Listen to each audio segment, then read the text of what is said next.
What's going on, guys? Hope you're having a great day. Today we have a pretty quick and simple install. As you guys know, tomorrow I'm going to be cleaning up, vacuuming up the truck, washing it off really good because it has to be like spotless whenever it goes to the docks. And then the next day you'll see a video of me taking it up to the docks. Tomorrow I'm not going to videotape anything, so there won't be a video out tomorrow. But the day following that you will see a video of me taking the truck down there and saying goodbye to the truck for about a month or so.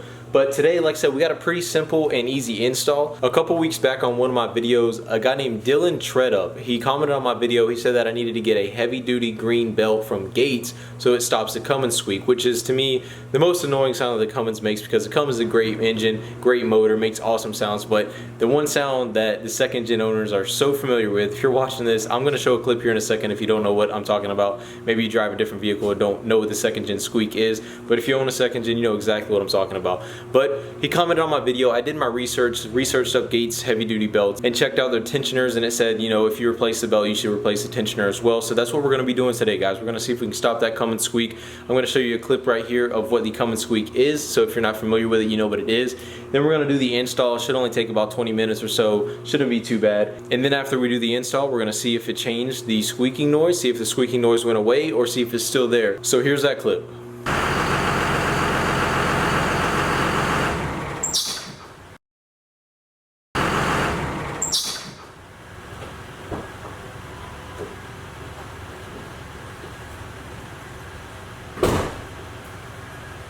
That is what we're going to fix today.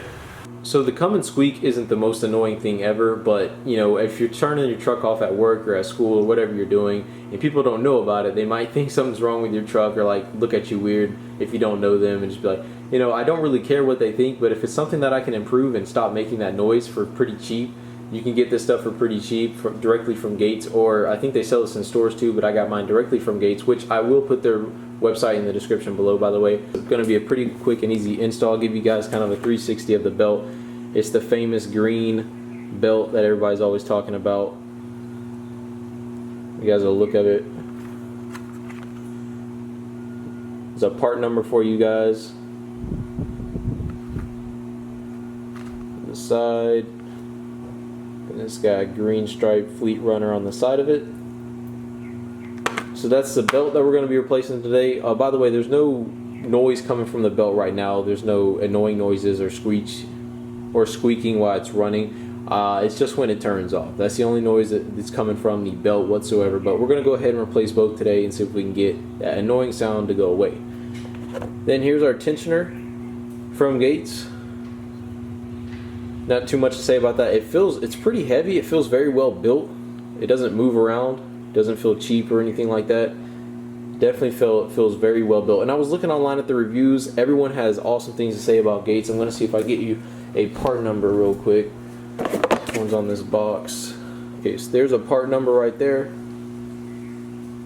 That's what we're going with from Gates. Like I said, I was reading the reviews online. Everybody has awesome things to say about that and the products that they have. So we're going to leave the tensioner right here real quick. Actually, I'm going to put it back on the box and on the ground.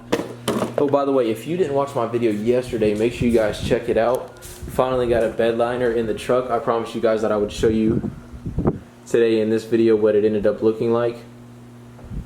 Turned out really, really good. I'll give you a shot of the other side as well. Kind of the best. And I'll pop down the tailgate so you guys can see even better. But if you didn't check out my video yesterday, this is like my 4th day in a row uploading. Make sure you guys catch up on all the videos, and if you're new to the channel, be sure you do subscribe. I'm always uploading videos as I upgrade things on the truck. Got a ton of things done to it. But that is the bed liner, guys. Truck's almost ready to be shipped. I'm gonna miss her, but it's gonna be for the best because we're gonna be able to make videos in the continental United States in Alabama, and that'll be a lot better.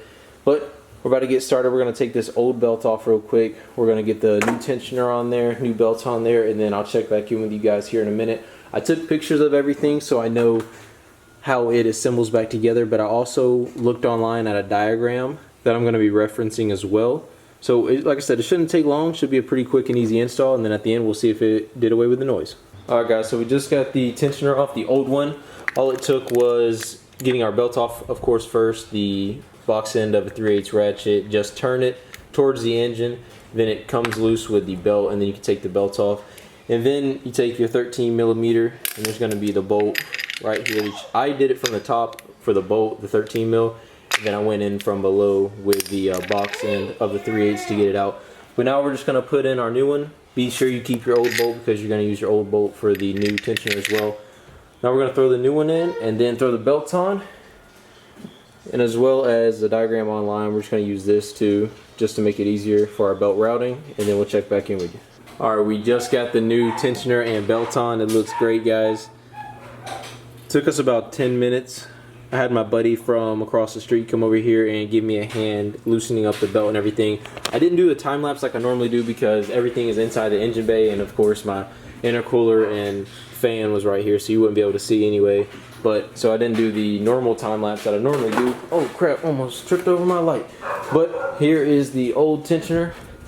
Like I said, there wasn't any play in the pulley or anything. Wasn't making any noises. Just decided to go ahead and upgrade this thing, and it should last a very, very long time. Here's the old belt right here. I looked it over, just did a once over on it. Didn't see really anything needing to be worried about. Of course, I'm just gonna throw this away anyway. But we're about to do the first startup, guys. See if it fixed our squeaking noise. We're gonna do a startup, let it run for a couple minutes, and then we're just gonna turn it off and see if it squeaks. Now, the reason it squeaks, I actually asked a couple people, looked on some forums, and I think the reason it squeaks is the engine is trying to get the top dead center. And I think that's the reason maybe it wants to make that noise, the belt like whipping, kind of doing a little whip action or something. I don't really know. But if you're new to the channel, just want to go ahead. I haven't looked over the engine bay, talked about the engine bay recently. So if you're new to the channel, I'll go ahead and give you a once over what we got done here. We got Banks Coder intake. We have a Borg Warner S362 SXE. We have a Steed Speed T4 manifold. We have our EGT probes, all ISPRO gauges inside the cab there. We also run a edge juice with attitude, which I did take off. You can see my cord right there. I did take the edge juice with attitude off because I'm shipping the vehicle and it can't be in the truck when it's being shipped because it's not permanently mounted to the vehicle, so the shipping company wants that all off. We also have a Banks intake horn with the downpipe. We also have 175 over injectors from Diesel Auto Power, and probably missing some, ARP head studs. We got our head studs right here. Videos on all of this, by the way. Every single thing you see in front of you and I just talked about, from the ISPRO gauges to edge juice with attitude to intake horn, everything. There's install videos on all of that. So if that's something you're interested in, I have a playlist that you guys can check out and see all of those videos if you're kind of wondering how to do a thing or two. I just did a once over of all my bolts, by the way, also, and a couple of these were getting loose, I guess because the added boost pressure. So I torqued them, which I should have done originally, but I torqued them a little bit more than I normally do because they were getting kind of loose. I just did a once over of all my bolts and everything just to make sure we're all good to go there before the truck gets shipped. But we're gonna do the first startup. I know I'm rambling on, guys, but I haven't gone over the engine bay in a little while, in a couple weeks or so, so I figured I'd do that. But I'm gonna set the camera up and start it up.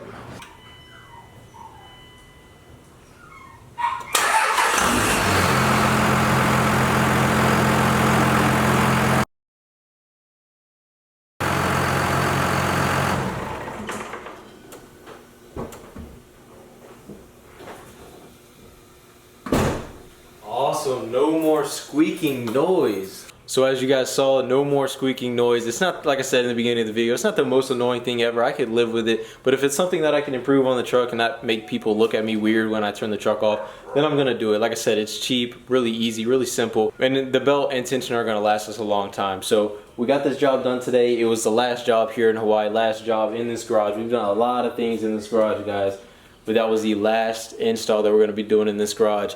Bittersweet. I do have a lot of memories here, but it's going to be a lot better in Alabama, and I can't wait to see what's in store for Alabama. I'm hoping to get a garage out back, 2-car garage, hopefully have a project truck and this truck lined up, maybe get a daily driver, I don't know.